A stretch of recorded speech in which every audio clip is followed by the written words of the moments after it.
साल था 1857। हिंदुस्तान एक पुराना शानदार मुल्क अंग्रेजों के राज के नीचे दबा हुआ था।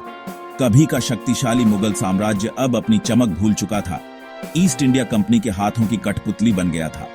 कंपनी लालच में अंधी हिंदुस्तान पर अपनी पकड़ मजबूत कर रही थी। स्थानीय राजाओं से उनकी ताकत छीन ली गई। उनके राज्यों को साजिश और बल से हड़प लिया गया। हवा में नाराजगी फैली हुई थी, एक सुलगता हुआ असंतोष जो फूटने की कगार पर था। विद्रोह के बीज बोए जा चुके थे। धार्मिक आक्रोश, आर्थिक तंगी और राजनीतिक वंचितता का एक मिश्रण बढ़ती अशांति को हवा दे रहा था। हिंदुस्तान, जो कभी जीवंत संस्कृतियों और गौरवशाली परंपराओं का केंद्र था, खुद को एक तूफान के कगार पर पाता है। वो चिंगारी जिसने इस आग को भड़काया, वो एक राइफल कारतूस के रूप में आई। यह कारतूस, जो एक साधारण हथियार का हिस्सा था, जल्द ही एक बड़े विद्रोह का प्रतीक बन गया। नई एनफील्ड राइफल, आधुनिक हथियारों का एक चमत्कार, जिसे ब्रिटिश सेना ने अपने भारतीय सिपाहियों के लिए पेश किया था। इसके कारतूसों को चिकना करने की आवश्यकता थी, और यही वह बिंदु था जहां से समस्या शुरू हुई। अफवाहें जंगल की आग की तरह फैल गईं कि ग्रीस एक अपवित्र मिश्रण है जिसमें गायों और सुअरों की चर्बी मिलाई जाती है। यह खबर तेजी से फैल गई और हर तरफ चिंता और गुस्सा फैलाने लगी। कंपनी की सेना में काम करने वाले भारतीय सिपाहियों के लिए यह अस्वीकार्य था। उनके धार्मिक विश्वासों के खिलाफ था। हिंदू गाय को पूजते हैं, मुसलमान सुअर को अशुद्ध मानते हैं। यह धार्मिक भावनाओं का सीधा उल्लंघन था। सैन्य नियम के अनुसार कारतूस को मुंह से काटना उनके धर्म को अपवित्र करना था। यह एक ऐसा कार्य था जिसे वे किसी भी कीमत पर नहीं कर सकते थे। गुस्सा फौज में फैल गया। सैनिकों के बीच असंतोष बढ़ने लगा और यह एक बड़े विद्रोह की ओर बढ़ने लगा। जो असंतोष की फुसफुसाहट के रूप में शुरू हुआ, वह जल्द ही विरोध की दहाड़ में बदल गया। सैनिकों ने अपने अधिकारों और धार्मिक स्वतंत्रता के लिए आवाज उठानी शुरू कर दी। वफादारी और परंपरा से बंधे सिपाही खुद को अपने कर्तव्य और अपनी आस्था के बीच फंसा हुआ पाते हैं। यह एक कठिन स्थिति थी जिसमें उन्हें एक कठिन निर्णय लेना था। एक ऐसी टक्कर का मंच तैयार हो चुका था जो ब्रिटिश शासन की नींव हिला देगी। यह विद्रोह इतिहास में एक महत्वपूर्ण मोड़ साबित हुआ। तूफान आ गया। यह तूफान केवल मौसम का नहीं था, बल्कि एक बड़े विद्रोह का संकेत था। मेरठ के छावनी शहर में सुलगता असंतोष खुले विद्रोह में बदल गया। सैनिकों के बीच बढ़ती नाराजगी ने एक चिंगारी को जन्म दिया।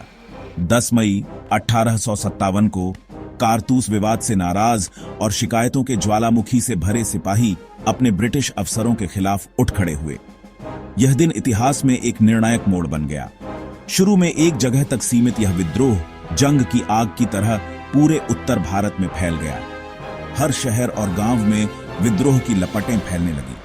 कभी का शक्तिशाली मुगल साम्राज्य की राजधानी दिल्ली विद्रोह का केंद्र बन गई। दिल्ली ने एक बार फिर अपने गौरवशाली इतिहास को दोहराया। सिपाही, मोहभंग से ग्रस्त किसान, असंतुष्ट रईस और धार्मिक नेता, सभी ने मिलकर ब्रिटिश सत्ता को चुनौती दी।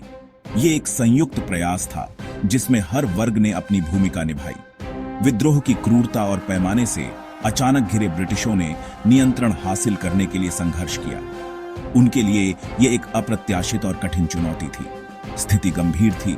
उनके भारतीय साम्राज्य का भविष्य अधर में लटक रहा था। ब्रिटिश अधिकारियों के चेहरों पर चिंता साफ झलक रही थी। वे एक भयानक एहसास का सामना करने के लिए मजबूर हो गए। उन्होंने उन लोगों के दृढ़ संकल्प को कम आंका था जिन्हें वे अपने अधीन करना चाहते थे। यह एहसास उनके लिए एक कड़वा सबक था।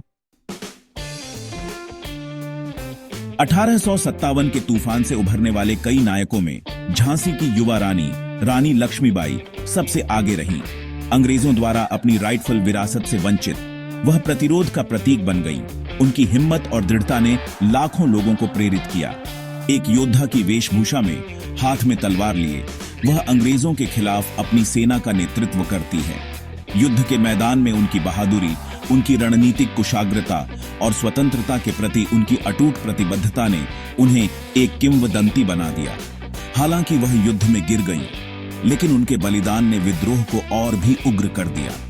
उनका नाम साहस का पर्याय बन गया।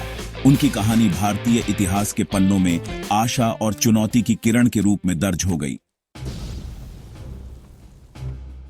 भाग 5। दिल्ली की घेराबंदी। एक शहर धधक रहा है। मुगलों की प्राचीन राजधानी दिल्ली विद्रोह की कठिन परीक्षा बन गई। यह शहर जो कभी अपनी भव्यता और सांस्कृतिक धरोहर के लिए जाना जाता था, अब संघर्ष और अशांति का केंद्र बन गया था। सिपाहियों ने शहर पर कब्जा कर लिया और बूढ़े मुगल बादशाह बहादुर शाह जफर को विद्रोह का नेता घोषित कर दिया।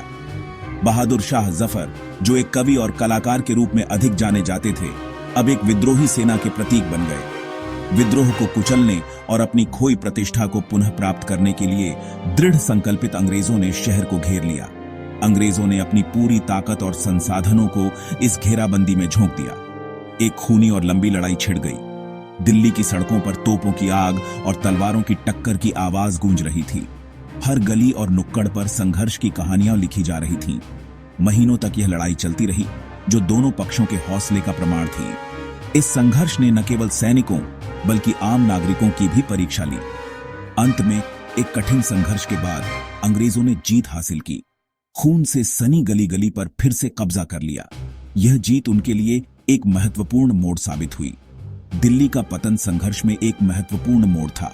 अंग्रेजों के लिए एक प्रतीकात्मक जीत, लेकिन एक ऐसी जीत जो बहुत भारी कीमत पर मिली। इस जीत ने न केवल दिल्ली को बदल दिया, बल्कि पूरे भारतीय उपमहाद्वीप के इतिहास को भी नया मोड़ दिया। भाग 6। तात्या टोपे, गुरिल्ला सेनापति। दिल्ली के पतन के साथ ही विद्रोह का स्वरूप बदल गया। नाना साहिब के एक वफादार लेफ्टिनेंट और एक शानदार सैन्य रणनीतिकार तात्या टोपे अंग्रेजों के खिलाफ लड़ाई में एक प्रमुख व्यक्ति के रूप में उभरे। पारंपरिक युद्ध की निरर्थकता को समझते हुए तात्या टोपे ने गुरिल्ला रणनीति अपनाई। उन्होंने अंग्रेजों की आपूर्ति लाइनों को बाधित करते हुए, उनके सैनिकों पर घात लगाकर हमला करते हुए और प्रतिरोध की भावना को जीवित रखते हुए कई बिजली जैसे हमलों में अपनी सेना का नेतृत्व किया। उनका सैन्य कौशल, अंग्रेजों को चकमा देने की उनकी क्षमता और उनके मकसद के प्रति उनकी अटूट प्रतिबद्धता ने उन्हें एक फॉर्मिडेबल शत्रु बना दिया। हालांकि अंततः पकड़े गए और मार डाले गए, लेकिन गुरिल्ला युद्ध के उस्ताद और स्वतंत्रता के लिए एक अथक सेनानी के रूप में तात्या टोपे की विरासत आज भी प्रेरणा देती है। भाग 7। विद्रोह की कीमत। 1855 का विद्रोह हालांकि अंततः असफल रहा, लेकिन इसकी भारी कीमत चुकानी पड़ी। दोनों तरफ अनगिनत लोगों की जानें गईं। भारतीय ग्रामीण इलाके हिंसा और विनाश से दागदार हो गए। अंग्रेजों ने अपनी सत्ता को हिलता हुआ देखकर प्रतिशोध की एक क्रूर लहर फैला दी। गांवों को जला दिया गया, नागरिकों को निशाना बनाया गया और असंतोष के किसी भी रूप को बेरहमी से कुचल दिया गया। संघर्ष की भयावहता भारतीय मानस पर एक अमिट छाप छोड़ती है, जो विद्रोह की मानवीय कीमत और औपनिवेशिक शासन की क्रूरता की एक कठोर याद दिलाती है। विद्रोह हालांकि खून में डूबा हुआ था, भविष्य के प्रतिरोध के बीज बोता है।